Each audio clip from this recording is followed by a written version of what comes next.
What's up, everybody? Welcome back to the Second Street Marvel and the Morning Movie Chat. My name is Trinity, and thank you all so much for being here. I do greatly appreciate any time that you guys know down in the comments below if you're having.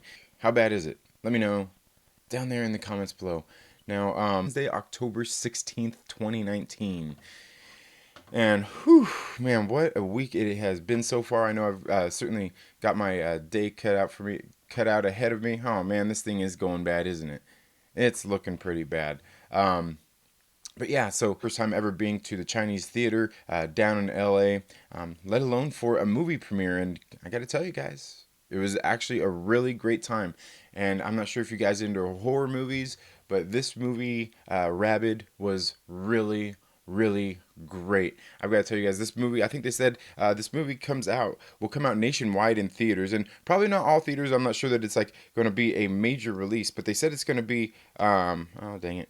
Let me see here. They said it's going to be a major release, releasing in December, and they said it's going to be coming out against, it's a reboot.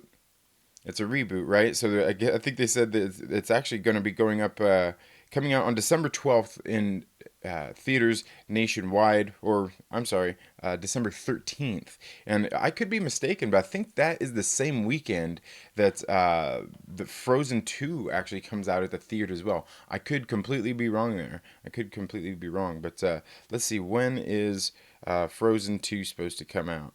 Anybody, if you know the answer to that question, let me know down in the comments below. Let's see, Frozen 2 release date.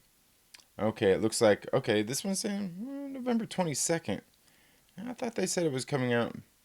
Maybe what else is coming out on December 13th? There must be something coming out on that day, and I just can't remember what it is. Is that when the Rise of Skywalker comes out?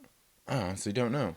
But anyway, yeah, so like I said, I did get a chance to go out. It's been a busy week. You guys know that Monday night I went out to see Three from Hell here at my local theater, and that movie was really great. That movie just released on DVD yesterday, actually. As a matter of fact, on Tuesday. So if you guys didn't get a chance to see it at the movie theater, which it was like a Fathom Events thing, it was a limited release. If you like horror movies, or you even like House of a Thousand Corpses, or The Devil's Rejects, Three from Hell is one you should definitely get out and go see. But I got to tell you, this movie Rabid, on Tuesday I got to go see this, last night, and it started really late at night. I've got kids and everything, but luckily my sister-in-law is so awesome, and she came to spend some time with my kids, and basically babysat them. I guess you could say they don't really have to be babysat, but we'll go ahead and say that's what it was. So she came and stayed with them while I went to the theater, and I'm telling you guys, this was worth every minute. It started at 9:30 p.m. Pacific Standard Time, which is pretty late here, for you guys out on the East Coast. I mean, that's even later, right? It's probably like what, midnight. So yeah, got there to the theater, and got my tickets. Kind of ran into the Saska sisters as I was heading to get my tickets and get in line and everything. Kind of said hi. They noticed my shirt. I was wearing my Freed the Saska sisters shirt. It was really cool. And then so we got in and sat down in the theater, and they had like a nice little, just kind of a little presentation, like a hello, and here's what we're here to watch. Just kind of a little introduction. This is all going on during Screamfest LA. And if there's anything if you guys have never been to that, I've never been to it certainly before. It was actually a really good time. I only went for this one movie, but it's like a whole big old thing, goes on for like a week. But they over this past weekend on Saturday, I think it was on Saturday, Sunday, it might have started on Friday, Saturday, and Sunday. They just had a whole bunch of films showcased throughout the weekend. Then I believe the last day is going to be tomorrow on Thursday. I could be wrong there, but I think it goes through the 17th. It could be the 18th, and I think they give out awards and things like that. And this movie right here, Rabid, I would say is definitely should be a contender for that, because this movie is really great. If you're into horror movies, you would definitely want to get out to see this movie when it releases at your local theater in December. Because guys, I got to tell you, this is really good. You guys know I'm not really huge into like horror movies or anything here on the channel. I've talked about that several times, but these ladies have a talent, and I'm telling you, all their talents shown really, really awesome in this movie. The like the cinematics were really great. It was very horror. It was very gory. Basically, what the premise of the movie is we had this young lady who was working in the fashion industry, and she was actually working there with her best friend. She's working with this huge designer, helping basically stitching together and making new fashion pieces. Making clothes. For the runway. For this really huge designer. And this movie is a remake. It's a remake of a David Cronenberg film that I believe came out in, what they say, 77, 78. I could be completely wrong there. Feel free to beat me up in the comments below for that. But it was really awesome. This movie was really well done, and that was kind of some of the stuff that they talked about on the intro of the movie. They brought the sisters Jen and Sylvia Saska up to the front of the theater to kind of talk to everybody before the movie started, and they said, they even said in there specifically they're not really into remakes. They're not big on doing remakes, but regardless, the industry was going to remake this movie no matter what, and they figured, hey, why not us? And I've got to tell you guys, why not them? This movie was absolutely great. And I don't think I'd ever seen the David Cronenberg original, but then after seeing this movie, I'm kind of like, you know what? I wonder if I have seen it maybe when I was a child, have seen the original of this movie. But basically what happens is this designer she's working for this really huge clothes designer, and she gets invited out on this date that's kind of at to this club from this photographer that works there with her, helping do the photo shoots and everything for this designer. And I guess you could say that he was basically a little out of her league. And because she's kind of a Peter Parker, and that's one of the things the sisters said here. This movie is really about Peter Parker. It's a sequel to Spider-Man, and it completely really makes sense because she gets something happens, kind of a cruel joke gone wrong, or not, something good intentions, something that happened with good intentions ended up kind of turning into like a somewhat of a cruel joke, and she ends up leaving this party, at this club that they're having there. A lot of people there that she works with are there, and she ends up kind of being embarrassed, feeling bad, and kind of wondering, not even wondering, like, this is why I don't go out. So she ends up leaving the club in just kind of upset. So she hops on her little moped and takes off, speeding away from the club, and she ends up getting in a collision with a car while she's on her moped as soon as she leaves there, because she's kind of being followed out by her friend who had kind of set her up on this date in a way.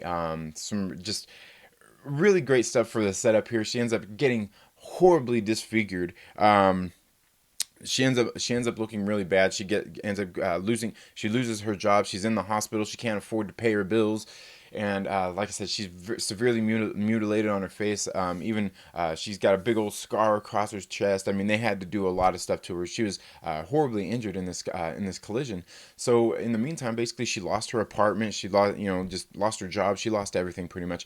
And her friend, who she worked with there at, who was one of the models at this fashion agency with this fashion designer.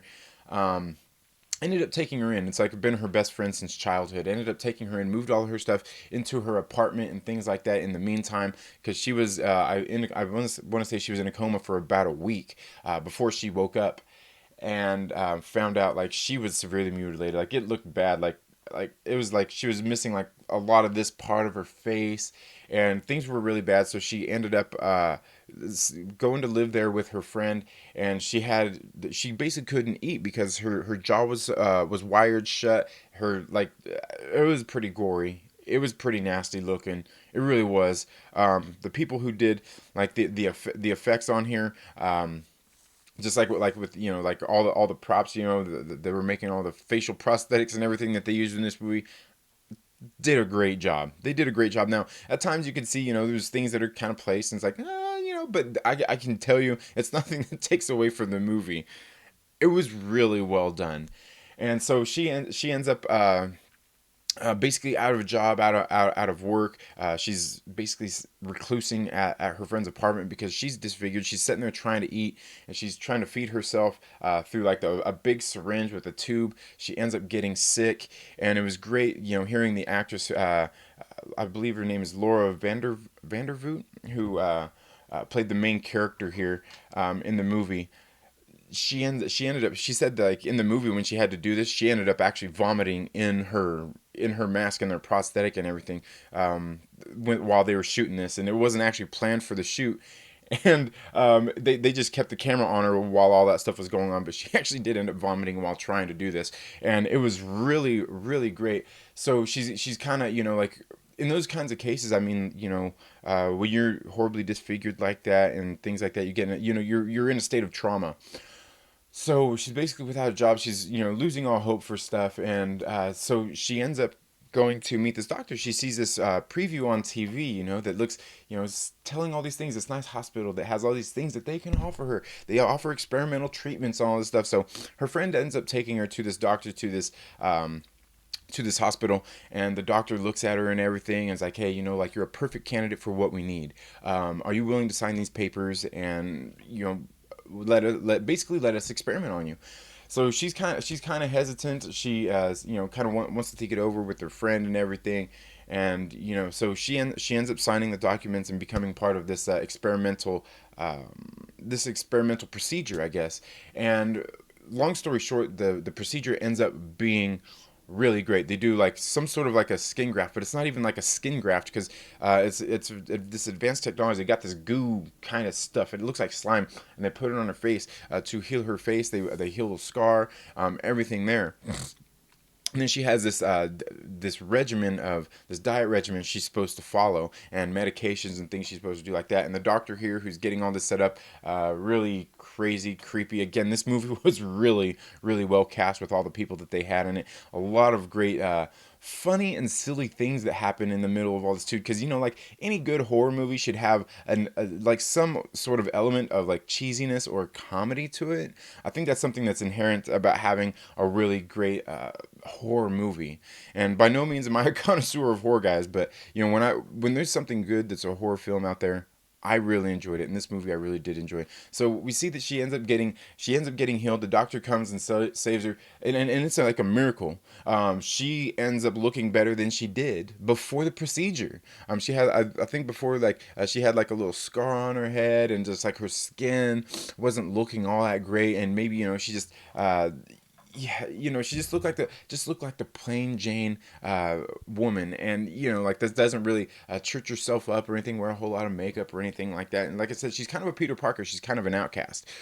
So she ends up going through this procedure. She ends up coming out looking dynamite, and in the meantime, while she's sitting there at her house, just kind of rehabilitating, she had just gone through trauma and then just ending up looking good again. Like, your brain's going through a lot. There's a lot of psychological things that would go into something like that.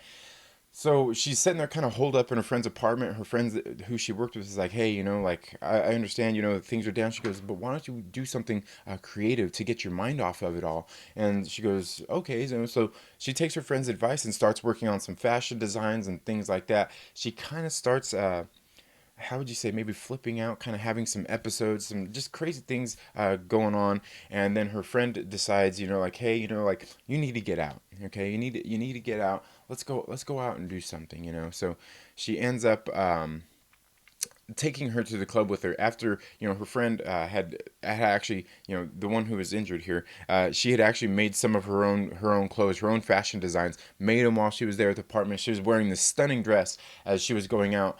And the designer here, the head designer here, who is God, I've got to see who the people are that some of the actors are that were in this movie, because they did absolutely dynamite performances here. Um, let's see, the movie stars. Okay, the movie stars Laura Vandervoort, who was excellent, playing the character of Rose, who was the main character who was horribly disfigured. Stephen Huzar played Dominic, and he played a character in the movie. He wasn't in it a whole lot, but he did play a pretty good part. But Stephen McHattie was in it. Benjamin Hollingsworth played Brad Hart. CM Punk was in it. Jen and Sylvia Soska, the directors, were in it as well. Now Mackenzie Gray is the guy playing Gunter, and he's the guy who is playing the fashion designer, and he did an excellent job portraying this fashion designer. And so anyway, they end up going to this nightclub while our main character here is in a dress of her own design, and she steps up to the club. I mean, she looks hot, man. She looks absolutely great, stunning. And as she's walking in, the fashion designer who basically had fired her and everything during in the meantime, was like, "Whoa, hey, Rachel, like, wow, you look great." And he's like, "Whoa," like, was looking at her. He was really taken with her looks and how she looked. And of course, in the fashion industry, a lot of things would definitely very come off very shallow, and that's kind of how he comes off as well. But at the same time, still, you could still tell that he was. At the same time, he was actually taken aback with her appearances as well. This guy, while he's being a fashion designer, he didn't seem like a complete turd, like you would think out of out of your typical fashion designer here. But it was really, really well done. And so she ends up going to this club. So what happens is through all this stuff, she ends up spreading. Just coming in contact with people ends up spreading this disease, and it ends up being rabies. And so we have it kind of starts spreading throughout the town just through other people that she's come in contact with. This rabies, this advanced rabies disease spreads throughout the town. It becomes a pretty big deal. The CDC gets involved. They don't want to put major media out there on it, but it becomes it starts to become an epidemic. Everybody starts getting infected because it just happens with a touch. You're sharing a cigarette, drinking off somebody else's glass, stuff like that. And this started spreading real quick, and people started going absolutely nuts, much like a zombie. Much like zombies, it was really crazy, and it was really gory. And watching this character's progression and everything that she was going through, just watching, kind of her medication regimen, some of the supplements and things the doctor had given her to kind of, how would you say, curb her appetite. And that's kind of how it is. And what's crazy is her particular, she's basically the host. She's the one who's where it started, and it spread from there. She's in check the whole time. You know what I mean? She's pretty normal for the most part, aside from when she gets her hungers and has to go out and feed. But hers is pretty under control, where everybody that gets affected by her goes out there like kill crazy. They start to go mad and basically become like these brainless zombies who are just out to kill people and drink blood. It was very, very, again, this movie was, man, I can't even say, like I said, guys, I'm not huge into horror, but this movie was absolutely great, and it was horrific. And it's not anything like where they're going for like a whole bunch of jump scares or anything like that. This movie was really, really well done. And I gotta tell you, it was like there was times I was sitting there watching this movie. I'm sitting there like with this look on my face, just like, I found myself with resting disgust face, I guess you could say. And it was, again, it was great. The soundtrack of this movie was really well done. The cinematics was great. Even the musical score was there, and the guy who did the score, the composer, was there, as well as the guy who brought the music to the table. The guy who did the visual effects was there. All really great. And after the movie, they had a Q&A with the Soska sisters and some of the stars of the movie there up front and everything. It was a really good time. Definitely my first ever like movie premiere, I guess you could say. I mean, this wasn't like one of those big Hollywood ones, like we get for the Avengers movies. This was one at Screamfest LA for the Soska Sisters movie, and I'm telling you guys, it was an absolute blast. And afterward, I got to go and meet the Soska sisters as well. Got to meet with them and a couple of the other stars of the movie. Got to take some pictures, and it was awesome too because the sisters, they actually knew who I was. Jen and Sylvia Soska, they actually knew and recognized me when I was there. I was wearing my Free the Soska Sisters shirt that I got from when they had got their Twitter ban from when they were trying to promote their movie not too long ago. And while I was there, I did get to meet them. I took along some of my comic books and actually got them to sign my favorite comic book here. We got them to sign a few of them. We got the Black Widow issue #1 signed, and then got probably one of my favorite covers out of the Black Widow series as well, signed by them also. Got that one all signed there, and then even issue number 2, which was another one of my favorite covers. But I think that issue number 4 is probably my favorite cover out of the whole Black Widow series. But I got them to sign all this stuff. It was absolutely great. Jen and Sylvia Soska were really awesome. They were really sweet. Just a pleasure to meet. Like when I first bumped into him, I was kind of like starstruck, and I very rarely ever get starstruck. But I was like, oh my god! I was like, there they are. And so got to meet them. I ended up also meeting Tristan Risk, who is one of the actresses that was in the movie. And when I was there too, I know there's other people that were there I didn't recognize, but Glenn Danzig was there as well. Just kind of seen him there coming into the theater. Everybody was crowding around him and stuff. It was altogether, it was a really great time, really great movie. When this movie premieres in December, I believe that they said it was December 13th, this movie's going to premiere at the movie theater. It's going to release nationwide. Probably not at every single theater, not a huge release, but you guys got to get out and see this movie. If you like horror films and you want something that's gory, this movie is it. I'm telling you, these ladies are really talented, and they poured a lot of work into this, and it was really, really great. And you guys can see that how hyped up I am. It's not, and like I said, I'm not the hugest horror fan, but this movie was absolutely great. Had a great time going down to the Chinese theater, my first time there. It was a great experience. Had fun, got to meet bunches of people, just had a great time. We're going to go ahead and get here into the live chats and see what everybody's got to say today. Tommy, thank you so much for being here. We got Aggressively Relaxing here as well. And Young Rippa 59, what's up, man? How you doing? Hope you're having a good morning. Yeah, dude, I got to meet the Soska sisters last night. It was absolutely great. And they knew who I was. Oh, man. That felt good. I kind of felt like, oh, man, like, it was so awesome. And they were so sweet. They were so sweet.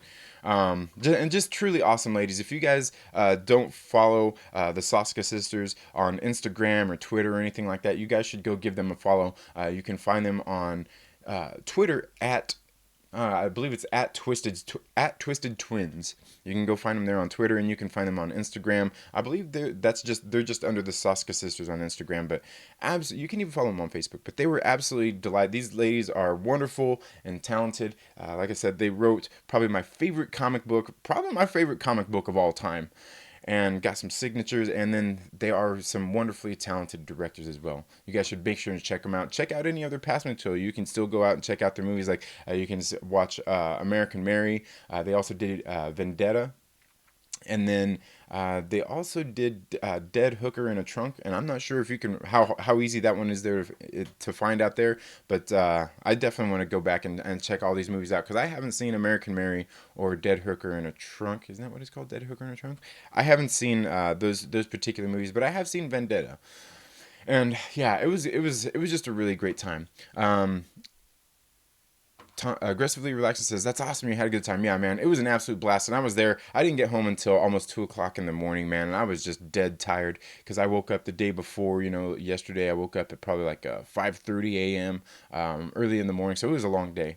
Tommy says, they use comedy as a way to lighten the mood, so viewers become relaxed and is more prone to being shocked or scared. Yeah, and some of the things that happen in here, it was absolutely it was great. It was really well done. After the girl's surgery, she was all disfigured. She wanted to see herself, and they put the mirror up to her, and she totally flipped out. And the guy playing the doctor, he's like, "Yeah, just don't be looking into mirrors." After they already gave her a mirror, it was just crazy, just funny stuff. But like the horrific scenes in here were really, really great, and the props that they did, like the facial prosthetics and everything, well done, well done.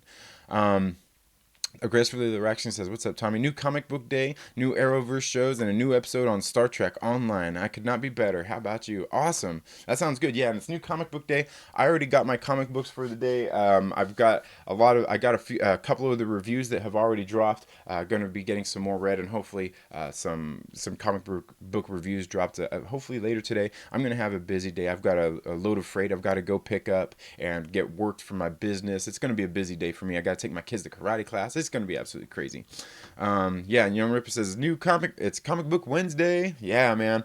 Can't wait to get into some of these other comic books. Like I said, I did a review on X-Men #1 already.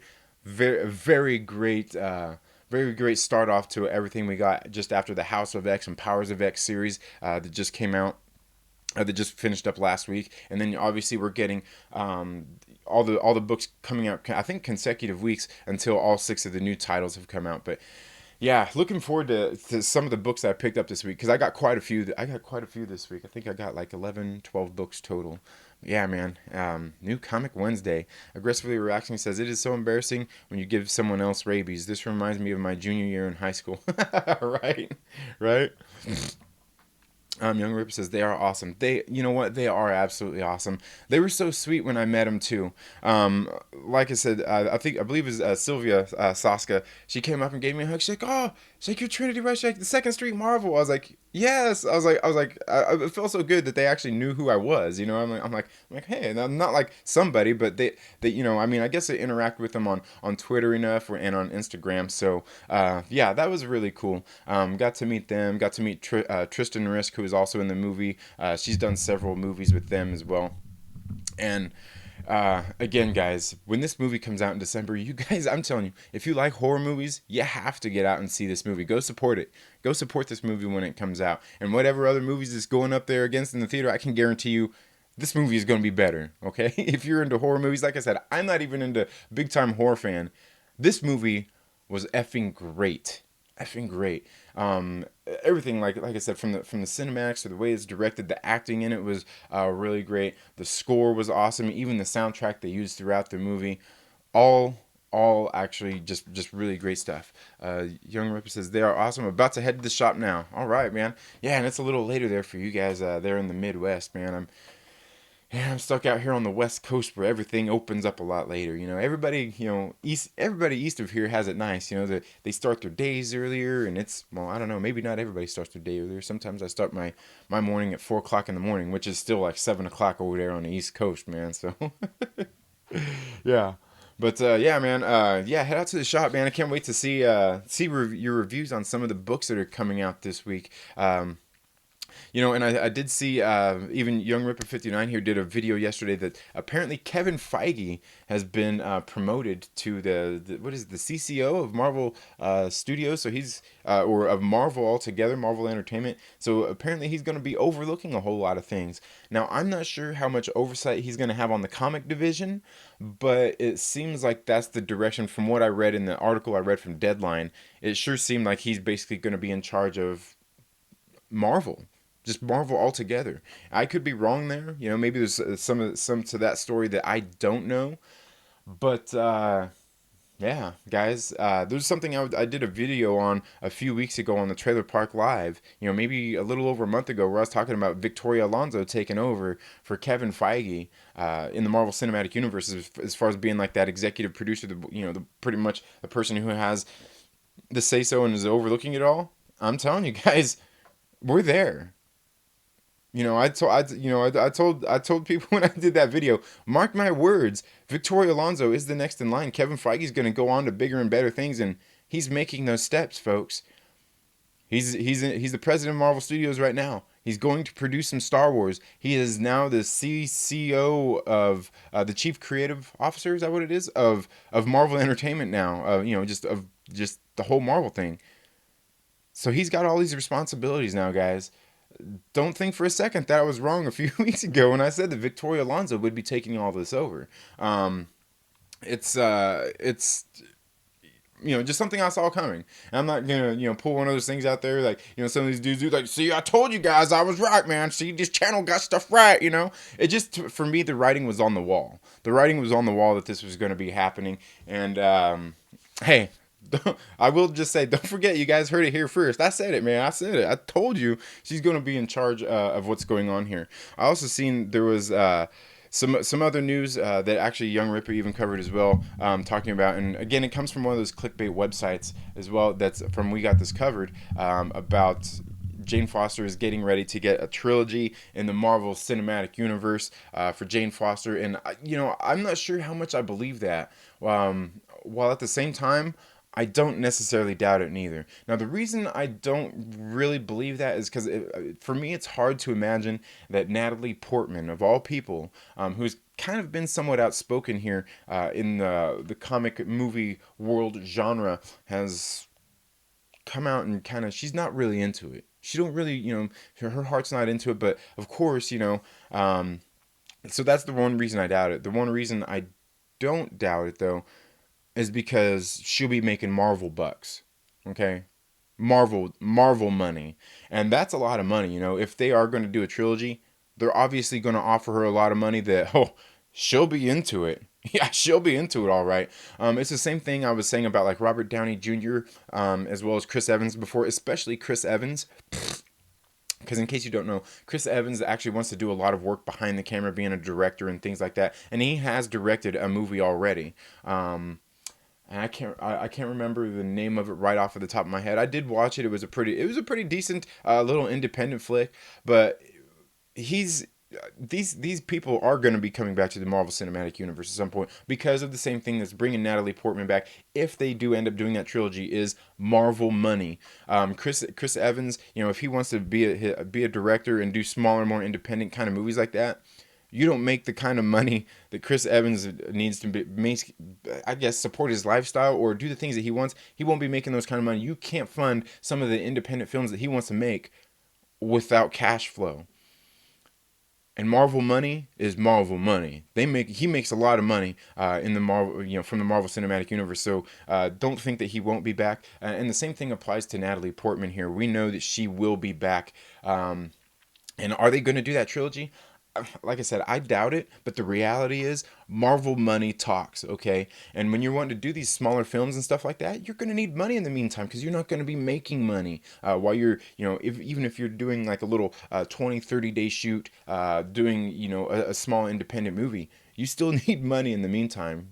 Chris Evans still need to pay his bills, and a little cameo in a Marvel Cinematic Universe movie is going to help. Is going to help fill his pockets a little bit more. Natalie Portman, who has largely not been doing a whole lot of big films out there, while she still does make money, she don't make Marvel money on every movie she makes. You know what I'm saying? And that's the huge indicator that we got here. And so this move.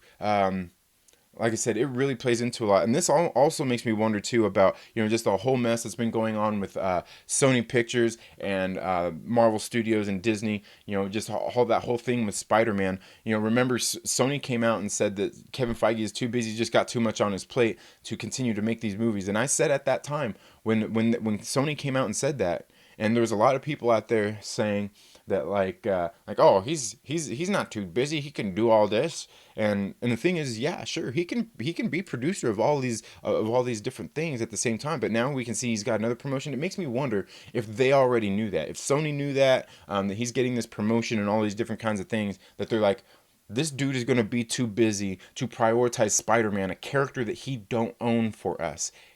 So when they say that statement, like I said, even one of my favorite channels, the Den of Nerds, Josh over at the Den of Nerds was saying, like, Kevin Feige isn't too busy. He's not one of these dudes that can be too busy to continue producing all of these movies.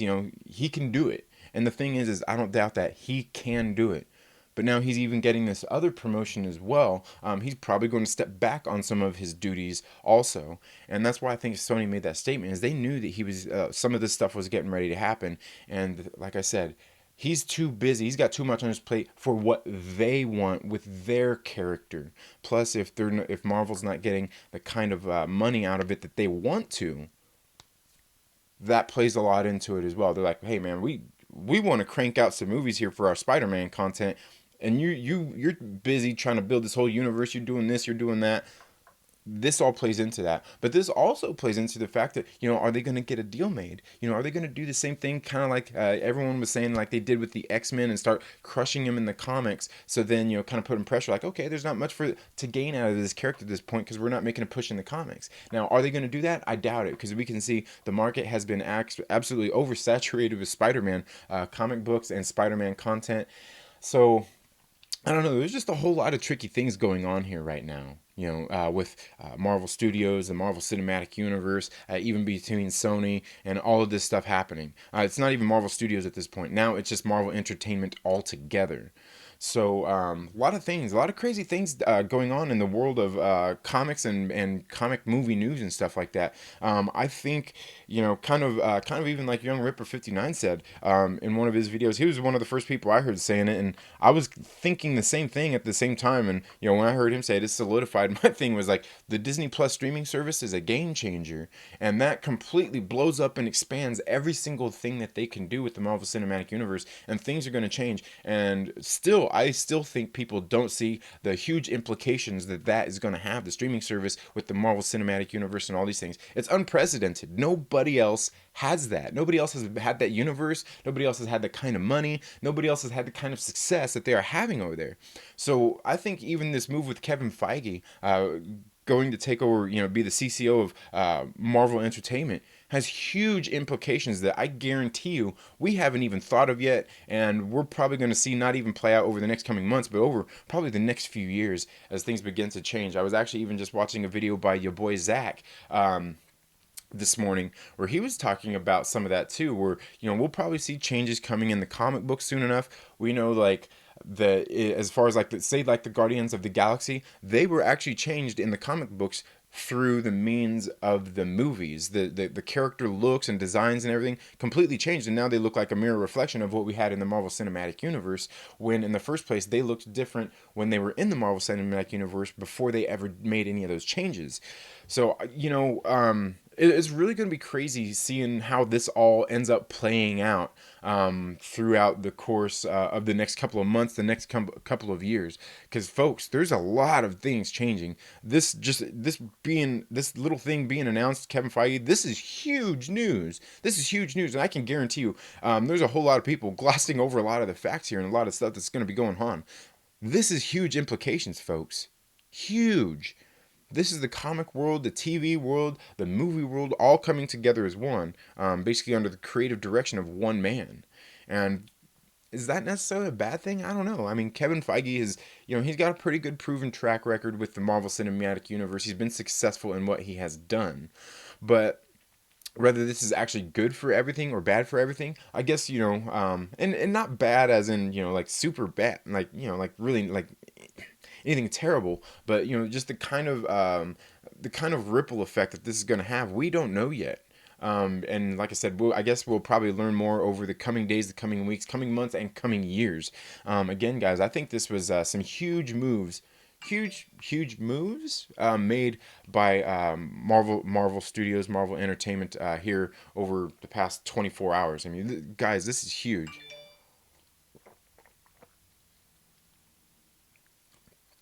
Aggressively relaxing says Feige is the producer supreme now. Right? Yeah, he is, man. And and the good thing is, like I said, I've talked about it here on the channel. We can see, like a lot of people out there talking about, like Marvel Studios, and just like like some of the agenda driven stuff and things like that. Like I get it, guys. They've Disney and even Marvel Studios have been pretty open and vocal about exactly what their plans are. So none of it should really come as a surprise. But as far as what's going to be going on and things like that, but yeah, it's definitely going to be interesting seeing how things unfold over over the next little bit of time here. But yeah, Feige is the producer supreme. He aggressively says, it's sad he got the job after Star Wars and the MCU failed as franchises thanks to Captain Marvel. He said he got the job after Star Wars and the MCU failed as franchises thanks to Captain Marvel. Right? I see what you're doing there, aggressively relaxing. You're making me laugh here. Yeah, like I said, Kevin Feige's been successful, and the one thing I'll say overall is, this is may not necessarily be a bad thing, because we could see that Kevin Feige, he's a pretty huge nerd when it comes to the comic books and things. Now, does that, we can obviously tell he was a huge comic fan, but does that necessarily translate to always knocking one out of the park for the MCU or even for Star Wars or anything like that? Absolutely not, because at any time, at any single time, you can have put something bad out there. It doesn't take but one thing. We can see, like, all of a sudden, like some of the controversy and stuff that sparks out of one film or even one interview with somebody and things like that. Like you said, Captain Marvel was a huge one. We see there was huge implications that came out. Just a huge ripple effect that happened throughout the media after Brie Larson made some comments in the media. Leading up to the release of Captain Marvel, even the movie, the Captain Marvel itself, was kind of off-putting for some fans, and so like I said, I mean, not everybody is going to like everything. So yeah, I guess that's just the reality of the world we live in. But yeah, I mean, like I said, so far Kevin Feige, he's done more good than he has bad. So obviously, I'm looking forward to see what the future has in store for us. It's just, I don't know. I guess you could say, what a time to be alive. You know what I mean? What a time to be alive. And like I said, I get excited about a lot of things. I'm always trying to be optimistic about things and look at the bright side on things, even when something bad happens. This overall, I don't see it as something bad. I just see it as something where we've got one guy who has been successful in one realm, trying to translate that. Marvel's trying to translate that into success for them across the board into their other mediums, and you can't fault him for that. Does that mean it's going to work? No. Just because Kevin Feige has proven to be successful in the movie realm and building this Marvel Cinematic Universe and stuff like that, does that mean it's going to be successful? Absolutely not. Absolutely not. Like I said, at any time, plans can get derailed. Bad things can happen. Good things can happen. Um, so altogether, I mean, I don't know. Do we chalk this one up as a win for the fans of comic fans, movie fans? What do you guys think? Do you guys think this is a good thing? Do you think it's a bad thing? Maverick Pilgrim, welcome to the live stream. Thank you so much for being here. Um, so yeah, like I said, it's just pretty crazy things coming out here in the middle of the week. We haven't even reached the weekend. I can't imagine what all of the I can't even imagine what all the news headlines are going to look like by the end of this weekend. All the usual clickbaiters are going to be out there making their little clickbaity videos and all that stuff, feeding you a whole bunch of garbage. You know what I mean? I've talked about this before. I was talking about this the other day. I actually had a rant about it as well. But a lot of these clickbait websites out there, like the We Got This coverage of the world, like the War Stews of the world, and stuff like that. I think a lot of this stuff, when people are spreading false stories or things like that, just like this clickbait stuff, speculation. Now, if you're presenting theories of what's going to happen in movies, that's all fine. But some of the other things out there, a lot of it I think hurts fans and the fandom more than it helps. A lot of the stuff out there is just like clickbait content for normies, and by no means is that a bad thing. I when I say clickbait content for normies, for one, clickbait, it's not always a bad thing. Um, Having clickbait content, because there's people out there like my mom who aren't heavily invested in the Marvel Cinematic Universe, but they like watching movies and hearing some of the theories out there. She might be like, "Oh, wow, crazy!" But then clickbait content for normies. Being a normie isn't a bad thing. You know what I mean? If you're not into comic books, you only know about the movies. Hey, there's nothing wrong with that. It's the same way I am with Star Wars. I grew up on Star Wars, but when it comes to Star Wars overall, I'm a normie. I can't pretend to know more than I know on it, and I'm not gonna go rushing to Wikipedia or whatever other sites there are out there to just to look up some information really quick to come into a conversation that I don't know anything about and act like I know what I'm talking about. That's it's I guess it's just when a normie knows their place, and I guess for me, like I said, with Star Wars, I'm a normie. I know my place there. I know my place in that world. I'm not gonna act like I know something that I don't, because far too many people out there are perpetuating issues, problems out there in the world by acting like they know more than they know, and that's never nobody wins in that kind of a situation. So, yeah, I don't know. Let's go ahead and get in here and see what else everyone is saying. Aggressively relaxing says, "The more things change, the more they stay the same." Are you quoting? Are you quoting? Are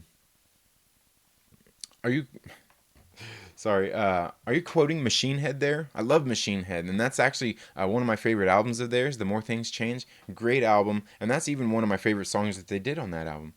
He says Feige will be attached to every Marvel film now. Look at his IMDb page and sees he was attached to every Marvel film before the MCU too. Yeah, Feige has been out there doing a lot of the Marvel stuff before the movies. Like I know there was some of those Marvel cartoons and stuff that had come out, and I think some of those were prior to the first X-Men movie. He was involved in those. Yeah, he was a producer in some sort of manner on a lot of them. Yeah, Kevin Feige's been doing the Marvel thing for a long time. So for him to get this promotion, if you will, it's not a surprise. It's really not a surprise. But yeah, he's been pretty much attached to everything in the first place, which, like I said, kind of makes me wonder with the future. With Spider-Man being in the Sony world, I wonder how that works now. What kind of say so does he have when it comes to that character and Sony and things like that? Because obviously, while they have the rights to him, they still have other people that even they have to answer to, even though they own the character. You know what I mean? Like, especially if, like I said, he's the CCO of Marvel Entertainment. Like I said, there's just a whole lot of things out there that we don't know that, like I said, we're going to find out more in the coming weeks, in the coming days. So, yeah, man, I'm telling you, like I said, we live in interesting times, folks. Definitely some interesting times that we got going on for us. But let me know what you guys think about that down in the comments below. Like I said, just a whole bunch of news going on here. And like I said, we got the news about Kevin Feige. We got this clickbait article from We Got This Covered about Jane Foster getting a whole trilogy. And like I said, guys, I don't know how much stock I put into that. It comes from We Got This Covered. And while they're not always wrong about everything, occasionally, what is it they say? A broken clock is right twice a day, right? So that's all I can really say with that. And like you guys know, I don't really cover a whole lot of that clickbaity content news, but this Kevin Feige thing, that's not clickbait news. That's actual news being reported by reputable outlets. We Got This Covered isn't a reputable outlet for this. So the whole Jane Foster trilogy thing, I don't really I won't put too much stock into. I also seen a story out there.